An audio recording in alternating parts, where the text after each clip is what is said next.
नमस्कार श्रोते हो. दीपक रेगे कथाकथन चॅनलवर तुम्हा सगळ्यांचं मनापासून स्वागत.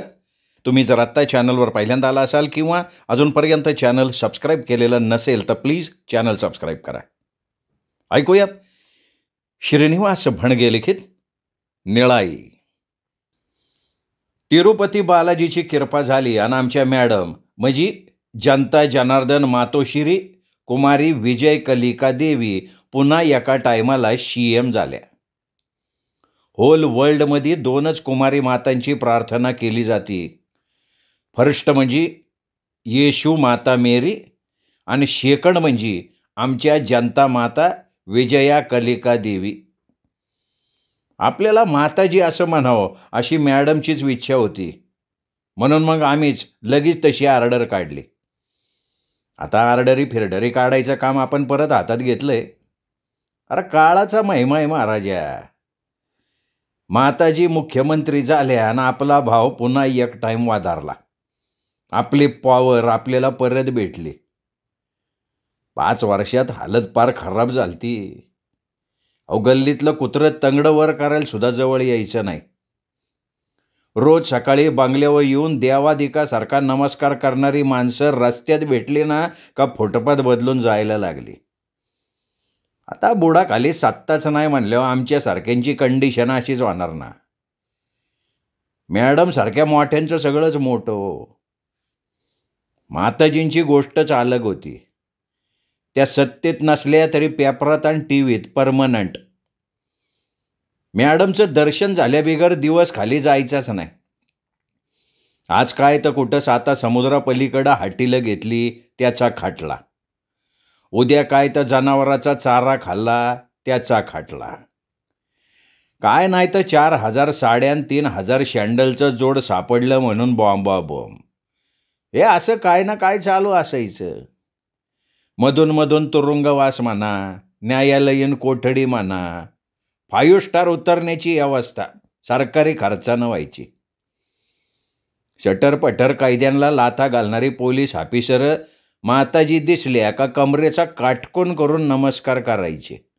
काय तर विरोधी पक्षाचा कोणी जवळपास नसला तर दाढामदिशी साष्टांग घालायला कमी करायचे नाहीत. मॅडमची पॉवर सगळ्यांना माहिती होती ना.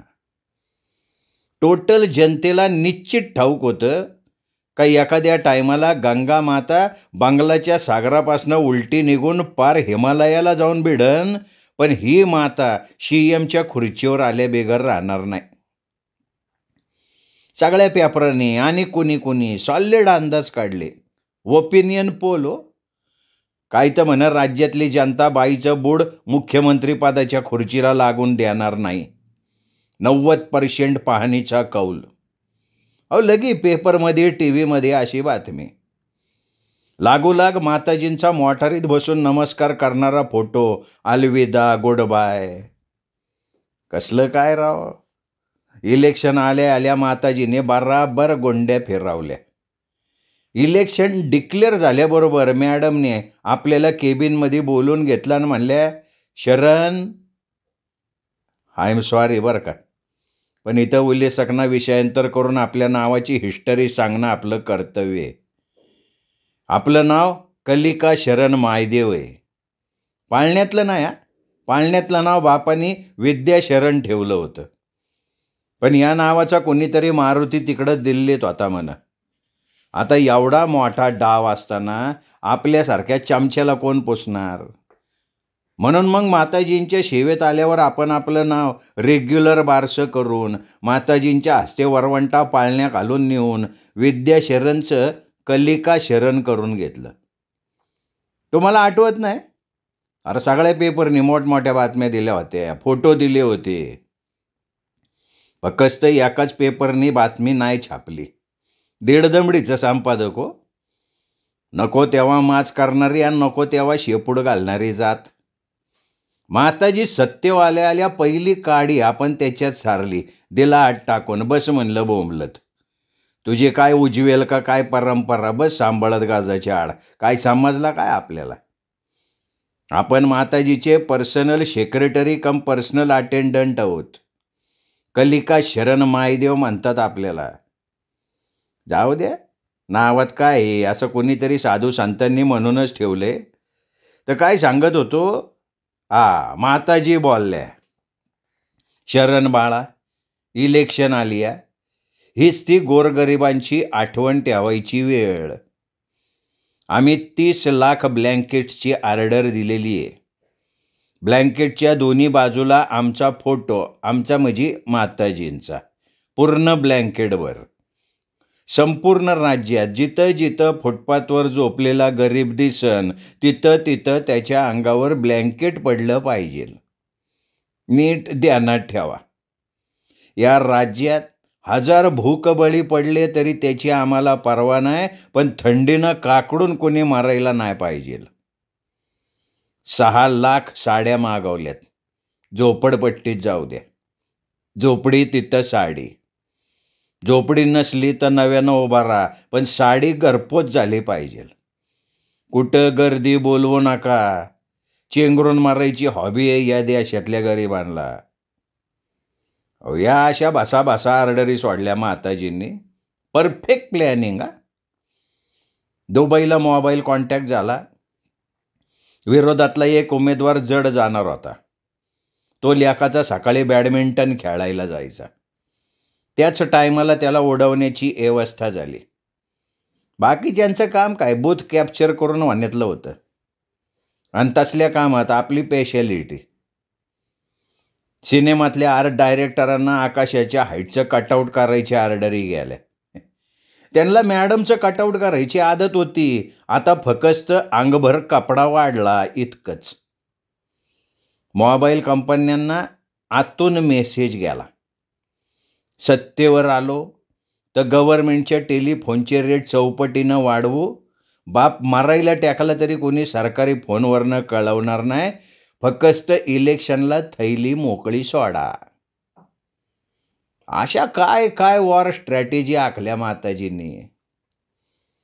एका बाबतीत मात्र माताजींना मानलं पाहिजे, देवाधिकांवर एकदम भरोसा. कधी पण मुहूर्त बघितल्या बेगर पाऊल उचललं नाही. अपोनंटला उडवायचा होता ना, तेव्हा पण देवाला कौल लावला. प्रेयर बियर करून विचारून घेतलं. उजवा कौल पडल्यावरच खापाला. माणसाची कुठंतरी श्रद्धा पाहिजेलच ना. इलेक्शनच्या टायमाला तर ओरिजिनल म्हणजे शिर्डी साईबाबापासनं ते सत्य साईबाबापर्यंत कंप्लेट दर्शन घेतलं, दक्षिणा दिल्या.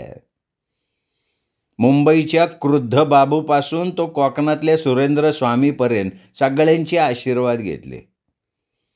या सगळ्याचं फळ भेटतंच का नाही. बालाजीच्या कृपेनं टोटल व्यवस्थित पार पडलं आणि माताजी CM पदाच्या गादीवर बसल्या.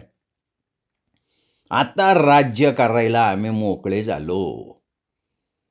सगळ्यांनी पहिली छूट काय माहिती करून घेतली असन तर मुख्यमंत्री मंदिरासमोरचा नंदी कोण, आणि मग नॅचरली आपलं नाव ना फ्रंटला. टोटल राबता आपल्याकडं वाढला. खाजवायला टाईम नाही राहिला राव. त्याच्यात आणखीन मागली पेंडिंग कामं होतीच ना. सगळ्या सरकारी ऑफिसातून तो थेट ग्रामपंचायतीच्या चावड्यापर्यंत मोनी कंपनीचे रंगीत TV सरकारी खर्चानं बसवून घ्यायचे होते. फार हेल्प केली बरं का मोनी कंपनीनं. माताजींच्या मागं 127 खटल्यांचं झंझट लावलेलं होतं. त्यातलं नॉमिनल 2-4 ठेवून बाकीचे वावाळून टाकायचे होते. त्यात अलीकडं आपली न्याय व्यवस्था फार भ्रष्ट झालेली हो.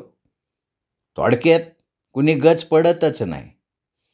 झालं तर माजी मुख्यमंत्र्याची नांगी ठेचायची होती. त्याला राखीव जंगलामध्ये शिकार केल्याच्या आरोपाखाली उचलला. उचलला म्हणजे साधा उचलला नाही. रात्री 12:30च्या मुहूर्तावर डायरेक्ट बंगल्यातनं उचलला. कापायला काढलेल्या बकऱ्यागत धोतर फिटस्तवर बोंबलत होतं. म्हणलं बस बोंबलत. आणखी एक माजी मंत्री माताजींच्या डोळ्यात सलत होता. तो लेकाचा कुठं सापडच ना. ही जेंटलमन माणसं एकदम डेंजरस.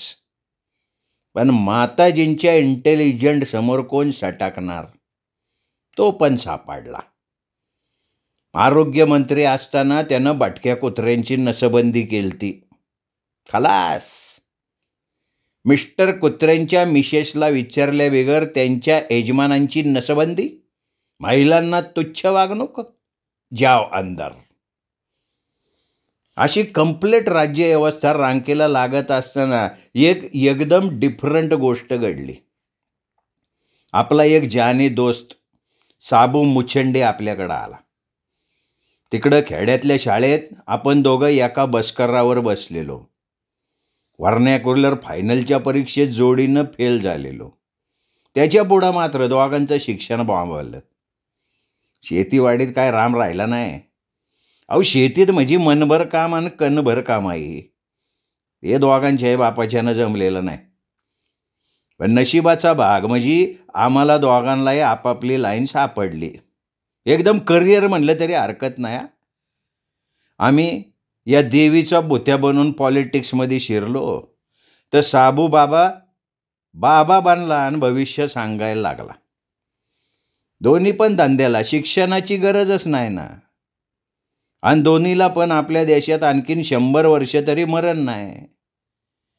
शाबू महाराजांची योजना नामी होती. त्यांनी एक ज्योतिष विद्यापीठ स्थापन करण्याचा प्रोजेक्ट आणला होता. म्हणजे बघा, आमचा हा 7वी फेल मित्र एका विद्यापीठाचा संस्थापक होण्याचा उद्योग करत होता. आणि असल्या योजनेला चालना द्यायला आमच्या CM पेक्षा लायक मुख्यमंत्री सायास करून पण सापडला नसता. आम्ही साबूला लगी माताजींच्या समोर सादर केला. माताजींनी साबूची एका टाईपची परीक्षाच घेतली म्हणायला हरकत नाही. पण गडी डगमगला नाही. काय हे माताजींच्या कित्येक भानगडी त्यांनी आपल्याला सांगून टाकल्या होत्या आणि त्या काय बाबी आपण साबूला सांगून टाकल्या. आता आपण जे सांगतोय ते कुठं बोलणार नाही अशी शंकराच्या पिंडीवर हात ठेवून तुम्ही शपथ घ्या बरं का. कान इकडं करा. त्याचं काय, मॅडम आहे ना मॅडम, कधी कधी आगोरी पंथाची उपासना करतात. मग त्या टायमाला त्यांना तीर्थ प्यायलाच लागतं ना. मांस मच्छर पण खायला लागतं. त्या काही चैन म्हणून करत नाही, पण तीर्थ म्हणलं का हॅबिट लागतेच ना त्याची.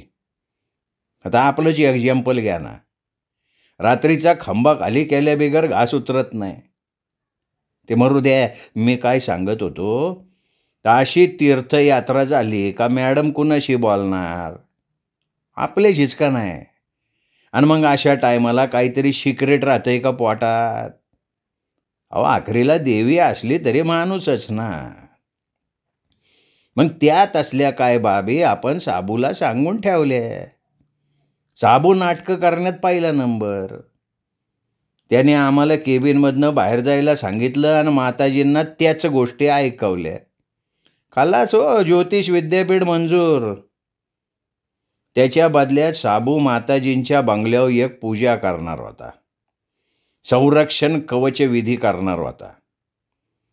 तशी मॅडमना झेड सुरक्षा व्यवस्था असली तरी ती सरकारी होती, दैवी नव्हती ना. साबू दैवी कवच देणार होता, त्यामुळं माताजी मरेपर्यंत मरणार नव्हत्या. म्हणजे त्या नॅचरली मरेपर्यंत कुणी त्यांना मारू शकणार नव्हतं. आणि तिथंच बल्ल्या झाला. साब्यानं नेमकं नीलकवच व्रत सांगितलं. म्हणजे मॅडमनी ज्या ज्या ठिकाणी शक्य आहे त्या त्या ठिकाणी निळा रंग वापरावा आणि पाहावा. हे म्हणले आकाश तत्व हे. त्या मोमेंटपासनं आमची होल दुनिया निळी होऊन गेली राव. दिल्लीत मॅडमना फॅडिस्ट म्हणतात ना, ते अगदी रॉंग नाही. पण आपण तरी काय करणार. माताजीचं बोलल्या का बैल गाभण आहे तर आपण दुरुस्ती करून चालणार आहे का. आपण त्याला 9वा महिना आहे असंच सांगणार ना. आपण लगेच सगळ्या ठिकाणी निळोभाऊंची अरेंजमेंट करून टाकली. साबू पूजा सांगून आणि मंत्र देऊन बाहेर पडला का रंगारी आत घुशिवले. बंगला निळा. आतली सगळी भेतडच रंगीत करून बसलो नाही तर कंपाऊंड वॉल आणि गेटचा रंग बी निळा. आपल्या सकट सगळ्या नोकरांचे युनिफॉर्म निळे झाले. आमचा सफारी असल्यानं जरा बारा तरी दिसत होता, पण बाकीच्यांची हालत खराब झाली. पण माताजी खुश. आपल्याला आणखीन काय पाहिजे. होती ती निळी साडी नेसून माताजी मंत्रालयात गेल्या. इकडं आम्ही सगळं फर्निचर, गाद्या गिरद्या जे काय दिसलं ते हलवलं आणि आमच्या बंगल्यात पोचतं करून टाकलं. माताजी रात्री 8च्या टायमाला परत आल्या तर डायनिंग टेबलापासून बेडपर्यंत आणि बेडवरच्या गाद्यापासून बेसिनवरच्या नॅपकिनपर्यंत कम्प्लेट ब्लू. कालिका माता प्रसन्न. आता माझ्याबरोबर 2 घोट घेऊन जा. माताजी म्हणल्या. आपण ताबडतोब इम्पेरियल ब्लूची बाटली काढली, माताजी समोर ठेवली आणि म्हणलं, आज नको माताजी, आज लय काम आहे. तशा रात्री मंत्रालयातल्या मॅडमच्या केबिनमध्ये आलो. टेलिफोनवरनं ऑर्डरी केल्याप्रमाणे सगळे निळं घेऊन हजर होते. फर्निचर निळं, खिडकीचे पडदे निळे, स्टेशनरी निळी. इतकंच नाही तर टेलिफोन आणि कार्पेट पण निळं. दुसऱ्या दिवशी त्या सगळ्या निळ्यामध्ये निळी साडी नेसून बसलेल्या मॅडम अहो एवढा साईज असून पण कुठं सापडतच नव्हत्या. प्रसन्न असं नील हास्य करत त्या म्हणल्या, वा शरण वा बेटा, आम्ही खुश आहे तुझ्यावर, काय पाहिजे तुला. आम्ही बी विनयाचा अतिरेक करत म्हणलं माताजी, मंत्रालयात एक मंदिर आहे, त्यातली गणेशाची मूर्ती आमच्यासारख्या गरिबाच्या घरी राहील. तिथं आपण निळ्या बालकृष्णाची नाहीतर गेला बाजार नीलकंठेश्वराची तरी प्रतिष्ठापना करू असं वाटतंय. सँक्शनड हो, सँक्शनड. म्हणजे बघा, मूर्ती तयार करवणं आणि ती जयपूरवर आणणं म्हणजे परमेश्वराच्या कृपेनं आपली एक पेटी तरी अंदर. मंत्रालयातून उतरल्याबरोबर माताजींच्या 7ही गाड्या म्हणजे 2 जिपा आणि 5 कारी बदलून टाकल्या. 2 इम्पोर्टेड होत्या त्या आपल्या गावाकडं पाठवून दिल्या, बाकीच्या विकल्या. माताजींच्या गाड्या म्हणून त्याला लिलाव जबरी किंमत आली ना. त्याचा हिशेब लगी मॅडमच्या कार्यालयीन सचिवाकडं पाठवून दिला. आपला कारभार चोख. संध्याकाळपर्यंत 7 निळ्या शार नव्या कोऱ्या गाड्या हजर, आतली शीट कवर पण निळी. आता बोला. माताजींचा कारभार एकदम सतर्क होता. काय पण झालं तरी जनता जनार्दनाचं मत आपल्याबद्दल कलुषित नाही झालं पाहिजे. त्यांनी मला बोलावलं आणि म्हणल्या, शरण, आम्हाला निळा रंग आवडतो, एवढंच बाहेर जाऊ द्या. उगाच नीलकवच व्रताचं वगैरे बाहेर फुटलं तर अंधश्रद्धा विरोधी संघ शंख करत सुटेल. त्यांची पण मतं पाहिजेत ना आपल्याला. आणि हो, हे साड्यांचे कारखानदार, मोठे कापड दुकानदार आम्हाला साड्या भेट देतात. त्यांनी निळ्याच साड्या द्याव्यात हे त्यांच्या कानावर जाऊ द्या. आणि तुला खरंच सांगते शरण, हा निळा रंग आम्हाला संरक्षण देतो बरं का. परवा त्या मटण मार्केटच्या उद्घाटनाला गेले तर निळा रंग औषधाला नाही, अगदी गुदमरल्यासारखं झालं मला. सगळी व्यवस्था चोख होणार माताजी, आपली गॅरंटी तयार ना. बातम्या कशा पसरवायच्या, अफवा कशा लीक करायच्या, एखाद्या स्थानाचं महत्त्व कसं वाढवायचं, एखादी गोष्ट पब्लिकच्या मनातनं कशी उतरवायची, या बाबतीत आमचं पब्लिक रिलेशन डिपार्टमेंट एकदम भारी. 1 आठवड्याच्या आत माताजींच्या निळ्या आवडीची बातमी सगळ्या जगाच्या कानाकोपऱ्यात पोचली. कारण पुढच्याच आठवड्यात वेगवेगळ्या संस्थांकडनं, कारखान्यांकडनं आणि दुकानदारांकडनं माताजींना भेट म्हणून साड्या आल्या ना, त्या सगळ्या निळ्या होत्या. मुंबई डाईंगकडनं परकराचं 60 तागं निळं कापड आलं. ब्लाऊजच्या कापडाचं तर काय करावं अशी समस्या आमच्या अर्धांगाला सुद्धा निर्माण झाली, तर माताजींच्या बंगल्यात काय निळा हाहाकार उडाला असेल बघा. साड्या घेऊन आलेले प्रतिनिधी निळ्या कापड्यात, त्यांनी आणलेल्या फुलांचे रंग निळे, बुके निळ्या कागदात लपेटलेले. अहो इतकंच काय, पण घेऊन येणाऱ्या शेवकाचे कपडे बी निळे. मॅडमकडे एक कुत्रा होता. तसे एकंदर 5 कुत्रे होते म्हणा. राखणीचे 3 आणि प्रेम करायचे 2. तर टॉम्या. या टॉम्याला सांभाळायला एक म्हातारा नेमला होता. तो पण असा देवी भक्त. माताजींच्या नील प्रेमाची महती काढता त्याने टॉम्याला निळ्या ऑइल पेंटनेच रंगावला. मग अर्थात इन्फेक्शन झालं आणि टॉमी रावांना आपली जीवनयात्रा संपवायला लागली. फार लागलं माताजींच्या मनाला. 2 दिवस जेवल्याच नाहीत. फक्त ब्लू रिबंड घेतली. अहो, सरकारी कचेऱ्यातल्या गाड्या बदलल्या गेल्या. जुन्या गाड्या सरकारी कार्यालयांनी वजनाव लोखंड विकावं ना त्या भावानं ऐकल्या. 1.5 कंपनीला खाजगी अलिखित ऑर्डर देण्यात आली. सगळ्या निळ्या गाड्यांची खरेदी झाली. माताजी एका कार्यक्रमाला प्रमुख पाहुण्या म्हणून हजर राहिल्या होत्या. त्या कार्यक्रमाची आमंत्रण पत्रिका निळी. एवढ्यावर थांबलं नाही. संपूर्ण व्यासपीठ निळं होतं. स्वागतासाठी लोक निळ्या पताका हलवत उभे होते.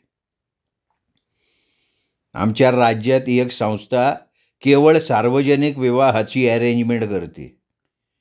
1749 लग्न एका टायमाला. माताजींच्या हस्ते नव्या कपलचा सत्कार आणि त्यांना संसारोपयोगी वस्तू भेट. या प्रोग्रॅमला आपण पण गेलतो. आगा का का का का का का 749 वधू निळ्या साड्या, निळे ब्लाऊज आणि निळ्या मोंडावळ्यात. नवऱ्या मुलांची सेम कंडिशन. निळे नेहरू शर्ट आणि निळे पायजमे. आणि हे कमी पडलं म्हणून वर डॉमल्यावर निळे फेटे. वधूवरांच्या नातेवाईकांना निळा ड्रेस कंपल्सरी. बोहली निळी आणि माताजींच्या हस्ते देण्यात आलेली निळी बेडशीट विथ निळी उश्याची कौर. आपल्याला तो निळा कलर बघून मळमळायलाच लागलं राव. आपल्या देशातली जनता कंप्लीट फॅडिसपणा करते. I tell you. काही लोकांनी मॅडमचं नाव निळांबा ठेवलं. वालतुरे बुद्रुकला निळांबा मातेचं मंदिर बांधलं. तिथं मंदिराच्या आवारात जुनं वडाचं झाड आहे. वट सावित्री त्या दिवशी निळांबा मातेला नमस्कार करून निळ्या धाग्यांनी वडाला फेऱ्या मारल्या तर नवऱ्याचा एड्स बरा होतो अशी तिथल्या महिलांची श्रद्धा आहे. आमचा अर्धांग एकदा लाडात बोलून गेलं. एकदा जाऊन येते वालतुऱ्याला, उगा शंका नको मनात. कानाखालीच जाळ काढला. राज्यातल्या सगळ्या गोष्टी निळ्या करण्यासाठी न मागवता टेंडर आली. आता आकाशानं सागर ओरिजिनल निळा आहे म्हणून वाचले, नाहीतर त्यांच्यासाठी पण टेंडर आले असते. यावर्षी 15 ऑगस्टला टोटल पोरांना ध्वजवंदनानंतर निळी बर्फी आणि निळे वेफर्स वाटले. ग्रामीण भागात 2-3 ठिकाणी विषबाधेच्या केसेस झाल्या, पण ते चालायचंच की. एका आचरटानं तिरंगा झेंडा बदलून चौरंगा करावा आणि त्यात निळा रंग असावा यासाठी मॅडमच्या बंगल्यासमोर आत्मदहन करायचा गाड घातला. आम्ही त्याला धरला आणि हिरवा निळा पडेपर्यंत बडावला. कोणताही हुकूम न काढता सरकारी कचेऱ्यातला पिवळा कागद जाऊन निळा कागद आला. त्याच्यासाठी मग पांढऱ्या शाईचा शोध चालू झाला. तशी शाई मिळाली. त्यांना शाई पुरवण्याचं कंत्राट देण्यासाठी कंपनीला आमच्या बंगल्यावर सुटकेसमध्ये घालून काही निळ्या रंगाचे गट्टे पोचवायला लागले. हे असं सगळं निळं निळं झालं. एका रात्री माताजींच्या बरोबर जेवायला थांबलो होतो. माताजी खुश होत्या. म्हणल्या, शरण, या नीलकवच व्रताचा किती चांगला परिणाम झालाय बघ. मुख्य विरोधक आता खितपत पडलाय, त्यात त्याला अटॅक आलाय, त्यामुळे बाकीचे वचकलेत. आपल्या राज्यात आपल्याला विरोधकच उरलेला नाही. निळ्या पर्वापासून आमचा रक्तदाब ताब्यात राहतोय. ब्लड शुगर जवळजवळ नॉर्मलला आली आहे आणि वजन जवळजवळ अर्धा किलो कमी झालंय. आणि राजकीय वजन इथेच काय दिल्लीत सुद्धा वाढलंय. पंतप्रधान कोण होणार ते आपण ठरवतोय. इतक्या खटल्यात एक खटला बाकी राहिलाय, तो पण लोकांच्या डोळ्यावर येईल म्हणून आपणच शिल्लक ठेवलाय. त्याच्यात आपल्याला 15 दिवसांची कैद ठोठावली जाईल असं न्यायाधीशाला बजावून ठेवलंय. तेवढा चेंज रे. आता आणखीन काय पाहिजे? आईसाहेब. कधी कधी खाजगीत आम्ही माताजींना डायरेक्ट आईसाहेब म्हणतो. आईसाहेब, आपल्या मंत्र्यांना आणि आमदारांना निळा युनिफॉर्म ठरवला तर काय हरकत आहे? चांगली कल्पना आहे. दुसऱ्या दिवशी मंत्रालयात बराबर बातमी लीक झाली. एकूण एक आमदारांनी आणि मंत्र्यांनी त्या आठवड्यात आपली अपॉइंटमेंट घेतली. जो तो रात्रीची भेट मागतोय. अहो, गोल्डन रिस्टवॉच म्हणू नका, सुटाची कापडं म्हणू नका, चांदीच्या सुकामेव्याचा बॉक्स म्हणू नका. अहो, आमच्या बंगल्यावर भेटवस्तू ठेवायच्या कुठं याची पंचायत झाली. आमदारांच्या बायका बरोबर आल्या. त्यांनी आमच्या किचन कॅबिनेटची वटी भरली, दागिन्यांनी कपाट भरलं. सगळ्यांचं एकच म्हणणं, माताजींच्या डोक्यातनं निळ्या युनिफॉर्मचं खूळ काढून टाका. पांढऱ्या कपड्यात पण आपण डांबीस दिसतो, मग निळ्या कपड्यात आपलं रोपडं कसं दिसन? सगळ्यांनी हेच बोलून दाखवलं. काही जण म्हणले मंत्रालय गॅरेज सारखं दिसेल आणि आम्ही सगळे फिटर. शाळकरी पोरासारखं एका ड्रेसात यायचं म्हणजे दुनिया आम्हाला हसल्या बेगार राहणार नाही. अहो, सगळ्यांचे फोटो एकसारखे येतील ना. एक नाही 10 तक्रारी प्रत्येकाच्या, आणि त्या पटण्यासारख्या होत्या ना. I understand. अखेरीला आम्ही टोटल आमदारांना फ्लॅट रेट लावून टाकला, एक पेटी. म्हणलं बघतो काय करता येते. आमचे थोर नेते दिवंगत, जाऊ द्या नावात काय हे, असं थोरा मोठ्यानं म्हणून ठेवलेलं असताना आपण आपल्या थोरा मोठ्यांची नावं कशा पाय घ्यायची? तर असे हे थोर नेते आमच्या माताजींचे गुरु होते. खरं म्हणजे ते माताजींचे सगळं काय होते, म्हणजे फ्रेंड, फिलॉसॉफर अँड गाईड होते असं म्हणतो. यात काय ते समजून घ्या. तर त्या नेत्याचे आध्यात्मिक गुरु, देवच म्हणा ना, तर ते अजून शाबूत आहेत. वयवर्ष 97. आम्ही त्यांना जाऊन भेटून आलो, त्यांच्याशी बोलणी केली. एका टाईपची सदिच्छा भेट म्हणायला पण हरकत नाही. त्यांना आम्ही शब्द दिला का विजयादशमीला माताजींना दर्शनाला घेऊन येतो. विजयादशमीचे टोटल प्रोग्रॅम कॅन्सल करून माताजी आमच्याबरोबर गुरुदेवांकडे आल्या. गुरुदेवांनी माताजींच्या मस्तकावर आपला हात ठेवला. खरं म्हणजे माताजींनीच आपलं मस्तक त्यांच्या हाताखाली सरकवलं. गुरुदेवांनी एक बॉक्स माताजींना दिला. 1 डझन गॉगल्स, निळ्या शार काचा असलेले 12 चष्मे. आपले थोर दिवंगत नेते गुरुदेव कापऱ्या आवाजात सांगत होते. ते असाच गॉगल वापरत होते. आमच्याच कृपेचा चष्मा होता तो. त्यामुळे राजकारणात त्यांचा कायम वर चष्मा राहिला. झोपताना सुद्धा ते गॉगल लावून झोपत. जीव गेला पण गॉगल डोळ्यावर. गॉगल न घातलेला त्यांचा एक तरी फोटो आहे का बघा. तुमच्या बरोबर सुद्धा ते गॉगल लावूनच चर्चा करत असतील. तोच आशीर्वाद आता तुम्हाला देत आहोत. हा गॉगल सतत वापरायचा, कधीही विसरायचा नाही. त्यामुळे तुमचं नील कवच व्रत सुद्धा पूर्ण होईल. त्या मोमेंटपासनं माताजींच्या डोळ्यावर निळा गॉगल चढला, तो कायमचा. आता आजूबाजूच्या सगळ्या निळ्यांनी कायमचं काळं केलंय. आमदारापासून ते बंगल्यावरचे शिपायापर्यंत सगळ्यांना आपल्या आवडीचा रंग वापरण्याचं आचार स्वातंत्र्य प्राप्त झालंय. समस्तांचं कल्याण झालं.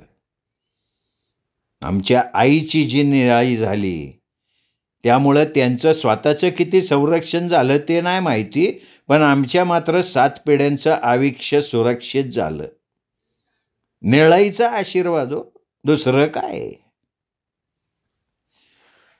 श्रोते हो, ही होती श्रीनिवास भणगे सरांची कथा निळाई. ही विनोदी कथा तुम्हाला नक्की आवडली असेल. हा व्हिडिओ लाईक करा, कमेंट करा, कमेंट करून सांगा कथा कशी वाटली ते. ही कथा मित्रपरिवारात, नातेवाईकात शेअर करायला काहीच हरकत नाही. आणि हो, चॅनल सबस्क्राईब करायचं राहिलं असेल तर आत्ता वरती उजव्या हाताला जो माझा फोटो दिसतोय त्या फोटोवर क्लिक करा, चॅनल सबस्क्राईब करा. पुन्हा भेटूयात अशाच उत्तम कथांसह, कारण दीपक रेगे कथाकथन चॅनल म्हणजे कथा आनंदाचा अत्युच्च ठेवा.